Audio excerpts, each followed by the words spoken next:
File number 178, case number 176, Hindi horror कहानी। ये कहानी जुर्म की दुनिया की वो काली परछाई है जिसके असर ने सबकी नींद उड़ा दी थी। एक शहर में एक पुलिस थाना था। थाने में अक्सर स्थानीय लोग समस्या लेकर आते रहते थे और उनका समाधान आसानी से हो जाया करता था, क्योंकि शहर की आबादी बहुत कम थी और यहाँ के लोग भी शांति के साथ जीवन जीना पसंद करते थे। सब कुछ बेहतर चल रहा था, तभी थाने में एक लेडी ऑफिसर की नियुक्ति होती है। उसका नाम रीटा था। इंस्पेक्टर रीटा बहुत ईमानदार और बहादुर है। वह आते ही पुलिस थाने का मुआयना करती है और हवलदार से थाने की साफ सफाई करवाने को कहती है। हवलदार भी आदेशानुसार सफाई कर्मचारी को बुलाकर पूरे थाने की सफाई करवाते हैं। तभी रीटा थाने के स्टोर रूम में चली जाती है। वो वहाँ कुछ पुराने केसों की फाइल देख रही होती है। तभी अचानक ऊपर से फाइल नंबर 178, केस नंबर 176 जमीन पर गिरती है और रीटा की नज़र उस फाइल पर पड़ती है। जैसे ही रीटा उस फाइल को उठाकर खोलती है, उसके चेहरे का रंग बदल जाता है, क्योंकि फाइल में जो फोटो होती है वो उसकी बचपन की सहेली रिया की फोटो थी, जो कि छोटी सी उम्र में ही लापता हो चुकी थी। लेकिन यहाँ उसकी फाइल का होना एक रूहानी इशारा था, जिससे रीटा की जिंदगी में उलझने बढ़ने वाली थी। रीटा इन सब बातों से अनजान अपनी रिया के घर फोन लगाती है और उसके बारे में उसके माता पिता को बताते हुए कहती है कि आपकी बच्ची इस दुनिया में नहीं रही। ये बात आज सच साबित हो गई है, क्योंकि उससे संबंधित फाइल मेरे हाथ लगी है और इसमें आपकी बच्ची की हत्या की पुष्टि की गई है। लेकिन उसके हत्यारे का कुछ पता नहीं चला और फाइल ऐसे ही बंद कर दी गई थी। लेकिन माँ जी, आप चिंता मत करिए, मैं अब इस केस की तह तक जाऊंगी और अपनी सहेली के हत्यारे का पता लगाऊंगी और मैं वादा करती हूँ वो जो कोई भी है उसे सख्त से सख्त सजा मिलेगी, जिसने भी मेरी सहेली के साथ ऐसा किया था। रीटा इतना कह करके फोन रख देती है और थाने के सभी सिपाहियों को बुलाती है और अपनी सहेली के केस की फाइल दिखाकर सभी से उसके बारे में जानना चाहती है।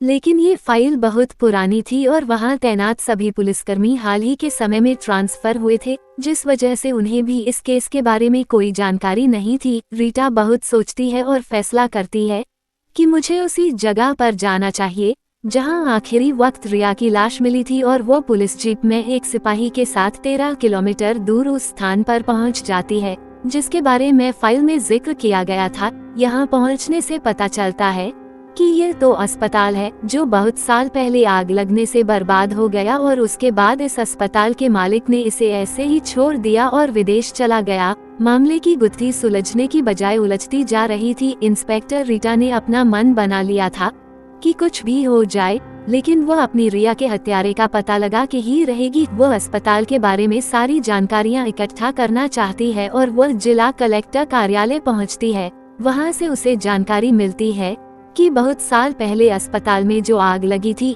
वहां कई नर्स झुलसकर मर गई थी, लेकिन रिया का कोई भी रिकॉर्ड उस अस्पताल के स्टाफ रजिस्टर में मौजूद नहीं था। और बातों बातों में रीटा को उसके स्कूल से संबंधित एक सूचना मिलती है। इंस्पेक्टर रीटा को अपनी सहेली के स्कूल जाने से यह पता चला कि वह साइंस की स्टूडेंट थी और वह अपने विषय के प्रोजेक्ट के सिलसिले में अस्पताल गई थी, क्योंकि वहाँ एक नर्स उसकी सहेली की बड़ी बहन थी जिसने रिया को उसके प्रोजेक्ट के सिलसिले में बुलाया था। अब इंस्पेक्टर रीटा को एहसास हो गया था कि हो ना हो रिया के हत्या से इस अस्पताल का जरूर कोई ना कोई कनेक्शन है।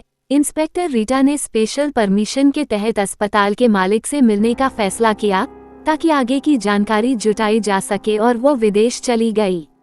वहां जाकर पता चला कि वह व्यक्ति बहुत कामयाब हो चुका था और उससे मिलना इतना आसान नहीं था, लेकिन रीटा के हौसले बुलंद थे। उसने ठान लिया था कि वह उससे मिलकर ही रहेगी और रीटा उस अस्पताल के मालिक का मोबाइल नंबर हासिल कर लेती है और उसे एक धमकी भरा मैसेज रिया की हत्या को लेकर भेज देती है।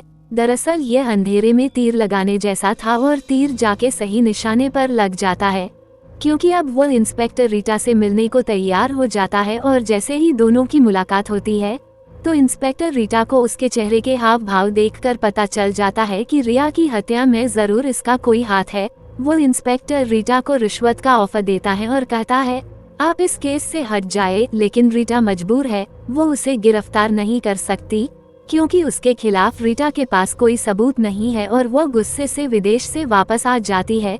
तभी रीटा के मोबाइल में अचानक एक फोन आता है और उसे अस्पताल के सीक्रेट्स चेंबर का पता चलता है और वो दोबारा से पुलिसकर्मियों को लेकर उसी अस्पताल पहुंचती है और तहखाने में बने हुए चैम्बर का दरवाजा खुलवाती है। वहां रखी हुई चीजें अभी भी सुरक्षित होती है क्योंकि आग का प्रभाव वहां तक नहीं पहुंच पाया था। सारे कमरे की तलाशी लेने के बाद रीटा को एक वीडियो कैमरा और एक पेन ड्राइव मिलती है और जब उसकी रिकॉर्डिंग देखा जाती है तो पता चलता है कि इस अस्पताल का मालिक महिला मरीजों की आपत्तिजनक वीडियो बनाता था और उन्हें इंटरनेशनल बाजार में बेचता था और इस काम में अस्पताल के भी कुछ स्टाफ उसका साथ देते थे। लेकिन आखिरी दिन की क्लिप में उसकी सहेली रिया का भी वीडियो शामिल होता है जिसमें वह सीक्रेट चेंबर में आकर अपने कपड़े बदल रही थी और उसने उस वीडियो कैमरे को देख लिया था और उसका विरोध करने पर उसे इसी चेंबर से बाहर निकालकर दूसरे कमरे में बंद कर दिया गया और मालिक ने अपनी पोल खुलने के डर से अस्पताल में आग लगवा दी और जिन लोगों को रिया ने यह मामला बताया था सभी को एक साथ एक ही कमरे में आग में जिंदा जला दिया गया।